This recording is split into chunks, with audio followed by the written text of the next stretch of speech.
Every pilgrim must perform the Umrah with his Hajj, either by performing the Umrah first, if he did not have a sacrificial animal with him, which is at-tamatu, or by combining them together, if he brought a sacrificial animal with him, which is al-kiran, by either that he chooses, he will be following the guidance of the Prophet, even though, as just explained, at-tamatu is preferred over al-kiran, although it is obligatory on the one performing Hajj alone or Hajj combined with Umrah. If he has not brought a sacrificial animal with him, to leave the inviolable state after the circumambulation and the sa'i, a pilgrim may find that he has does not have the time to do that and to re-enter the inviolable state of Hajj without missing the stopping at Arafah. In that case, it is permissible for one who has intended to perform the Hajj alone or in combination with Umrah al-Kiran, and who does not have a sacrificial animal with him, to continue in the inviolable state and not to exit from it until after he has thrown the pebbles at al-Uqba on the day of sacrifice. For example, suppose someone comes to Mecca on the eve of the 9th, and he fears that he will miss the stay at Arafah. In that case, he must proceed immediately to Arafah in order not to miss the basic pillar of the Hajj, by which he will miss the entire Hajj, which is the case by the stay at Arafah. Thus the Hajj done by itself alone is permissible under very strict circumstances. However, if a person performs the Hajj alone and avoids making at-tamatu or al-kirun, giving preference to performing the Hajj alone,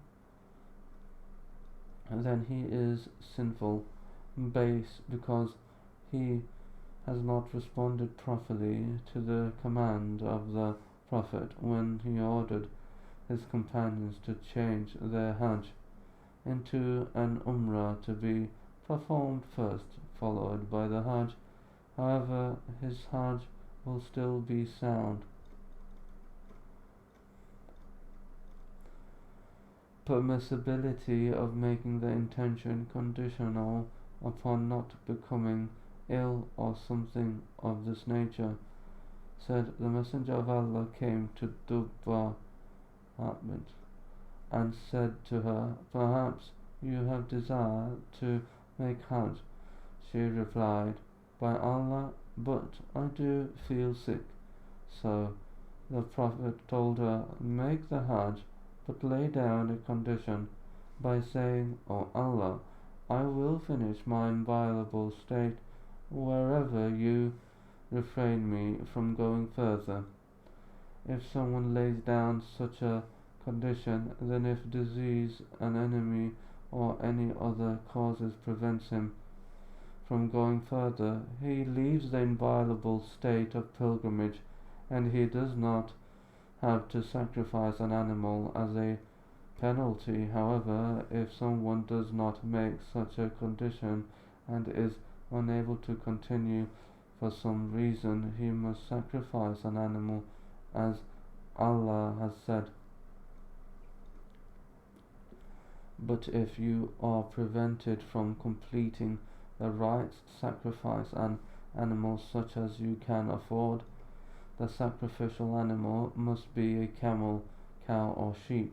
If a person can only afford a sheep, that will suffice.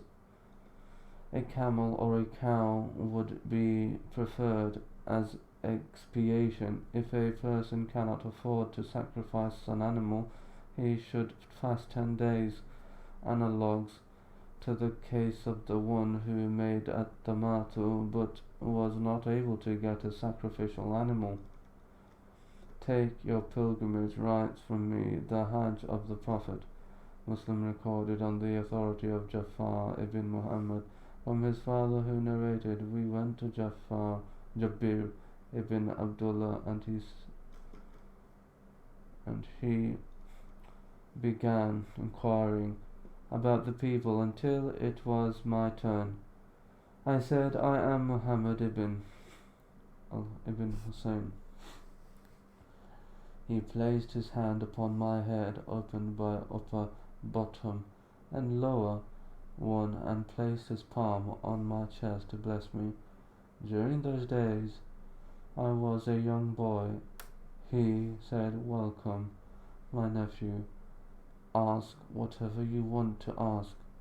I asked him, but he was blind and did not respond immediately. The time for prayer came. He stood covering himself in his mantle. When he would place its end on his shoulders, it would slip down due to it being short. Another mantle was lying on a rack nearby. He led us in the prayer. I said to him, tell me about the Hajj of the Messenger of Allah. He pointed with his hand and made a 9, and then said, the Messenger of Allah stayed in Medina for 9 years but did not perform Hajj. He then made a public announcement in the 10th year that the Messenger of Allah was going to perform the Hajj. A large number of persons came to Medina, and all were anxious to follow the Messenger of Allah and act according to his actions. We set out with him until we reached Dur al-Hulayfa.